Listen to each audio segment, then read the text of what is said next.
The people ask me, are we going to have a recession? And my answer is we might be in a recession right now and not even know it. We could be facing a global recession, including China, but just focusing on the U.S. Because that's the Fed's sort of territory. So Powell saying, the economy is great is nonsense. What he said, by the end of the year, we could be looking at 4.2% unemployment, 3.5 to 4% interest rates, and, kind of 2.7% inflation. You're like, wait a second, inflation is 8.6 today. How do you get to, 2.7, number one? And then what about rising unemployment and higher interest rates? How do you reconcile those things? He said all three of those things. But what state of the world could make those things come true? There's only one, which is a recession. A recession would do it. A recession will raise unemployment. Higher interest rates will cause the recession. And the recession will cause inflation to go down. So in effect, Powell was saying we're going to have a recession. Inflation, prices go up, so we understand that, or maybe put differently, the value of your money goes down. You don't get as much for your money, same thing. But inflation, broadly speaking, has two causes. One is called, not to get too technical, but it's called cost push. This comes from the supply side. So there's a shortage of oil, and we've got a financial and economic war going on between Russia and the United States. U.S. really started, but U.S., EU, Canada, Australia, Japan versus Russia. That's obviously disrupting supply chain, cutting down energy supply, causing the price of oil to go up, et cetera. So that's coming from the supply side. And you're exactly right. The Fed can't drill for oil. The Fed can't plant wheat. The Fed can't make semiconductors. So they can't do anything about this. And the supply chains are breaking down. They were breaking down before the war in Ukraine, but Ukraine has made it worse. The other source of inflation is called demand pull. And this is why individuals, you, me, and all of our viewers and, everyday Canadians and Americans worry about inflation. We say, well, I'm just thinking about buying a refrigerator. Better buy it now before the price goes up, or the car, house, or whatever it might be. They're different, but they affect each other. When the cost push inflation from the supply side has enough effect, there's a tipping point or critical threshold in psychology. We say, maybe it is out of control. I better go buy some stuff. Then the velocity of money goes up and then you get inflation. So the Fed can't do anything about cost push. They can't do anything about the price of oil, and you're right about that. But they're looking at the demand side, saying, hey, if this supply thing goes on long enough, eventually the psychology will change and we'll get demand pull and behavioral, and that is really hard to change. So what they're trying to do, they know they can't change the supply side, but they're trying to squash the demand side before it gets out of control. Now, the question, of course, is can they do it? The answer is they can do it, but at what cost? So a general rule of thumb, this is really simple.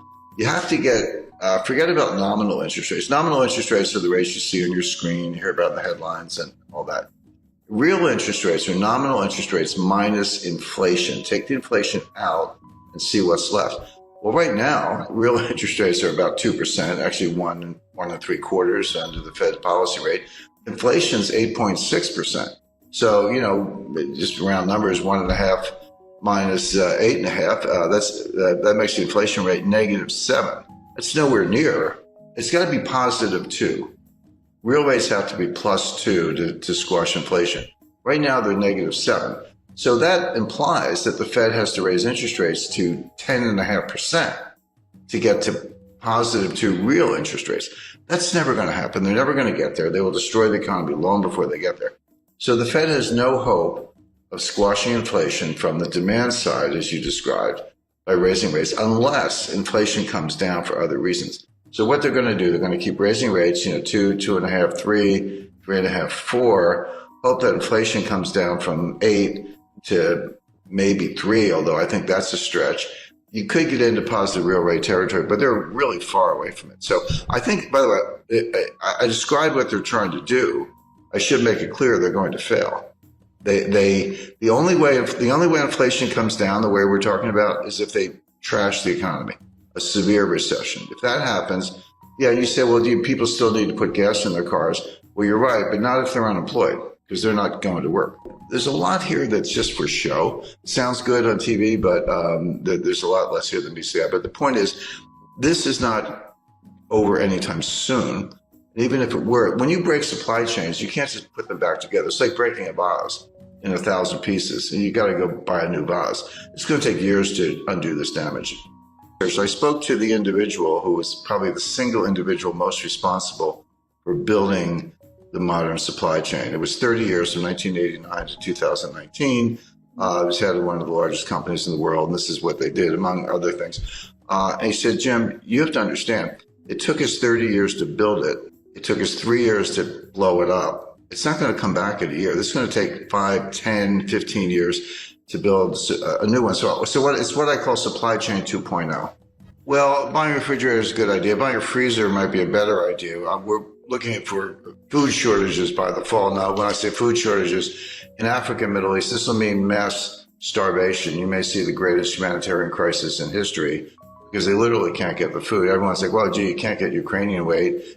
What's the big deal? Buy it from somewhere else. There is nowhere else. Canada and the United States grow an enormous amount of wheat, but we use most of it internally, and we feed, because it's not for humans, by the way. We feed our animals. This is how you feed cows, pigs. This is how you get beef and pork. This is an example of the supply chain, how it filters all the way through. So you would expect higher prices to persist. You would expect food shortages. Buying a freezer is not a bad idea. The future supply chain is going to be it goes by different names. Janet Yellen calls it friendshoring. Macron calls it constellation. I call it a college of nations, but basically we'll have supply chains and trade, but it'll be sort of members only. So US, Canada, Australia, Europe, others, Japan, will be invited to join, but not China. Russia is going to be in the waiting room for a while. We should be better allies of Russia, but the Democrats in the United States have pretty much made that impossible, at least for the short run. And then there'll be other countries that are kind of neutral in that scheme, Brazil, India, and others. But the point is you'll still have trade and you'll have supply chains, but it'll be kind of friendly countries, members only, and exclude China. So that decoupling is going to go ahead. The Chinese seem to be not only fine with it, but they're actually leading the way. Semiconductor manufacturing is moving back to the United States. The 20 billion of new semiconductor plants from Intel. Why is Taiwan Semiconductor spending over $5 billion to build new semiconductor fabrication plants in the United States? Well, obviously because they're worried about China. We're reshuffling the deck, but none of this stuff is easy. Semiconductor plants take 5 years to build. A new refinery, forget it. That's like 7 to 10 years. We haven't had one in the United States since 1977. So it's going to take a while to do all this.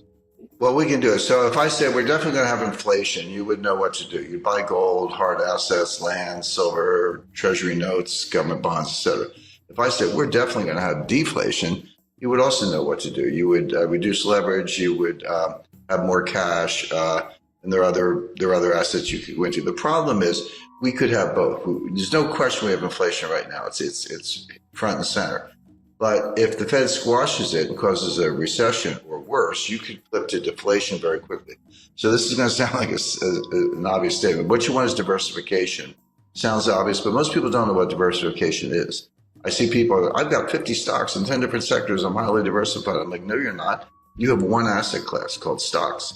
Real diversification, have a slice of stocks, gold, real estate, cash. Agriculture is a good investment. Energy, forget the Green New Scam. That's a joke. Oil and natural gas are going to be around for a long time.